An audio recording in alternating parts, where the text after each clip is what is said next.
Paternity testing has recently become a topical issue, following a series of controversies involving bank CEOs, university dons, popular on-air personalities, musical icons, high court judges, and the list goes on and on.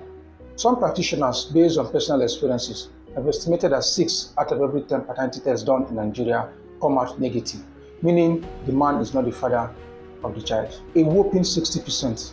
Is this a true reflection of the women in Nigeria? Something is wrong somewhere. DNA testing is the gold standard for settling paternity disputes, and the results are often conclusive.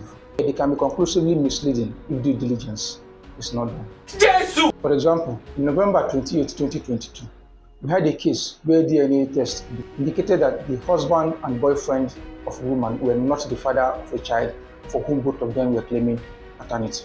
Does that mean there's a third man somewhere? 2 days later, November 30th, a Ghanaian woman was stunned when DNA tests indicated that her husband was not the father of her child, even though, according to her, she has not been with any other man since she met her husband. What then happened? Not be juju be that. Paternity testing involves comparing certain DNA markers of the child, the supposed father, and ideally the mother of the child. You will know why later. I would like to see it. 15 DNA markers are the minimum required to do paternity test, although some laboratories claim that they use up to 68 DNA markers. The higher the number of markers used in the testing, the higher the precision of the results. If the DNA markers for the child and the father and the supposed father matches completely, then the result is said to be positive and the man is presumed to be the father of the child. I use the word presumed because the only way you can get 100% certainty is if you test the entire genetic sequence of the man and also test all men from the same ethnic background as the man, and you know that is not feasible. So there's always that small chance that even though there's a complete match between the child and the man may still not be the true father of the child. I see. Which is one reason why it is important to also test the woman. On the other hand, if there's a mismatch in 2 or more locations of the DNA markers, then the result is said to be negative and the man is excluded as a potential father of the child. However, it is still possible to get to a mismatch between the father and the child when the man, in actual fact, is the real father of the child. A further reason why due diligence is required. But if you have a mismatch in 3 or more locations, unless the man is a chimera. Chimerism is a phenomenon in which an individual, whether a man or a woman, has 2 different DNA profiles. Wonders shall never end. So in that instance, it will be possible for the child not to match the man at all, when in actual fact the man is the father of the child. Another reason why due diligence is required. It is believed that chimerism is rare.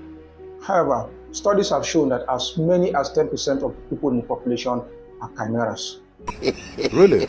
In fact, vanishing twin syndrome, one of the causes of chimera, has been shown to occur in 30% of pregnancies. So, chimerism will be more common than we actually think it is. Finally, another good reason why it is important to also test the woman is because it will help you to identify foul play. For example, if the test result indicates that the man is not the father of the baby and the woman is also not the mother of the child, it therefore means that something is wrong somewhere. We had an experience recently where a 20-year-old lady was found to, in actual fact, not be the biological child of the parents that she has been living with.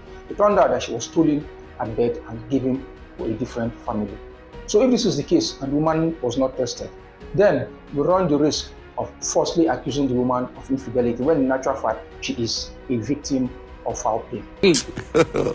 God have mercy upon us. So for those who are intending to do DNA tests, it is important to understand the complexities around doing DNA testing and also understand what the results would mean, especially given the far-reaching implications of wrongly concluding that a man is the father of the child when in actual fact is not the father of the child, or accusing a woman of infidelity when in actual fact she is a victim of foul play on the individuals themselves, the family unit, and the community at large.